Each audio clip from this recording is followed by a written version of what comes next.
Hi everyone, hope you're having a wonderful day. Parents, it is week 4, Wednesday, of course, and we're going to talk about word study on the report card today. So for word study, the level is above grade level, or below, and that depends on how they spell their words for their spelling test. Depends on how they spell the words in their writing. So if it's a word or a principle we've gone over and they're still having trouble with it, that brings their grade down some as well. And then applies and spelling principles, like I said, in the writing. And then the high frequency words are words that we see a lot in our reading and our writing, and words that we should know by now. And if they don't, then that is also can be a 1, 2, 3, or 4. All right. So again, a 1 or a 2 is something we might want to look at a little closer. Below grade level, of course. And you know, spelling, like I said, it can be one of the hurdles for writing, so and also for reading. So we're just trying to get those principles in there so they don't have those hurdles that they have to get through when they're trying to write or read. Okay, so kids, I hope things are going well today. The sun is out, a little brisk, but it's a nice day all in all to get outside a little bit. This week is all nonfiction books, and we're writing our report. So for my book recommendations, I got a couple nonfiction books I found in our library. One is just called, it's an older book, The World of Animals, and it has lots of facts and data in it. So not just tigers, but you can see down here it has the life cycle of a frog on the cover. So there's lots of information on different kinds of animals if you want another source. And I also have another National Geographic, and Prairie Dog is on the Prairie is another fun one. And then just because we talked about spelling today, I've got a couple other books out. One is Sight Words. All right, so some a sight word book. And this one is a National Geographic, so it's right on target with our reports, but it also has sight words in it. Okay, so there's a few book recommendations for today.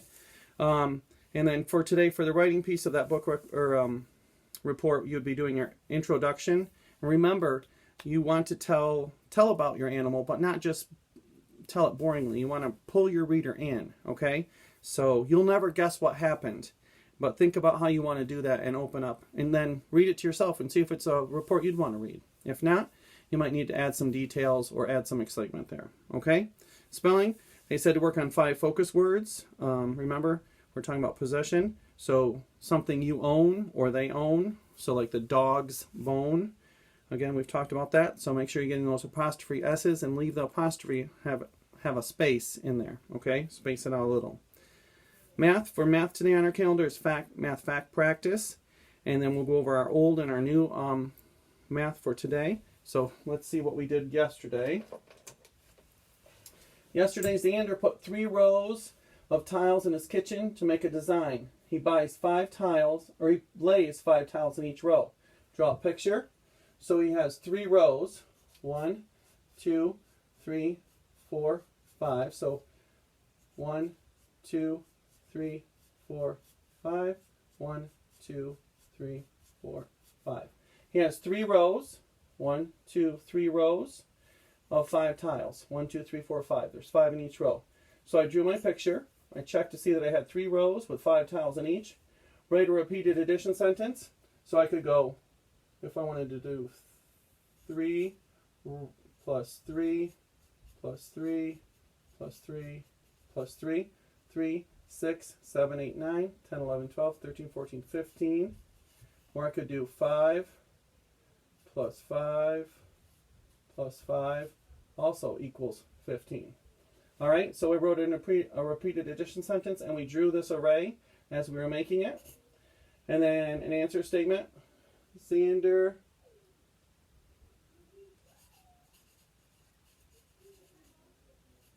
has 15 tiles.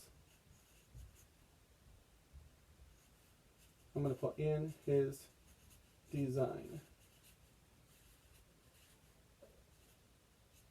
Xander has 15 tiles in his design.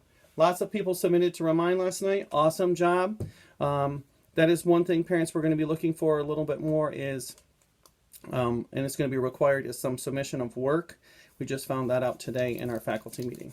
Okay, so that was yesterday's math, and today's math is, let's read it and break it down and unpack the question here. Nikias has 16 blocks in his room. So, stop at the end of your sentence. How many blocks does he have? He has 16 blocks in his room. This is a little bit of a challenge, so take a break, look at it, and see what they're asking here. He has 16 blocks in his room. He wants to build equal towers with 5 blocks in each. So, there's 4 steps today because there's going to be a little twist. Draw a picture. How many towers can he make? So he has 16 blocks and he wants 5 blocks in each tower. How many more blocks does Nikias need to make another tower? So that's the extra step today, letter C. And letter D, answer statement, as always. All right? And then we are on day 10 of our chick. So let's look at this.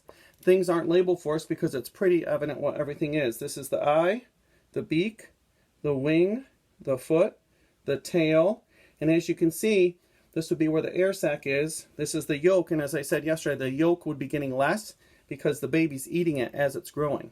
So now there's a lot more chick there and a lot less yolk. And like I said, I have candled the eggs. We do have life in many of them, and so soon we'll be having some baby chicks, and I'll be showing you those on our video. One last thing for today, and that is, since you're doing those reports, or even if you want to do the life cycle of a chick, anything like that, this is just kind of a fun little project. So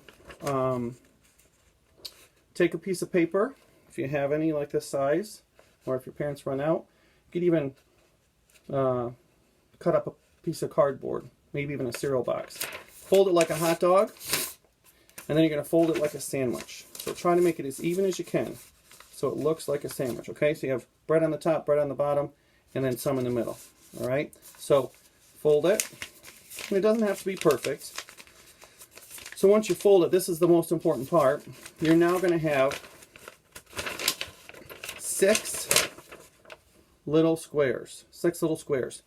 See where this 4 corners is? If you come to 4 corners in the road, when you're driving, you have to stop. And the same thing's going to happen. You're going to have to stop when you get to the 4 corners. So take your paper, doesn't matter which one end you use first, and you cut up to the 4 corners, and then stop. Stop.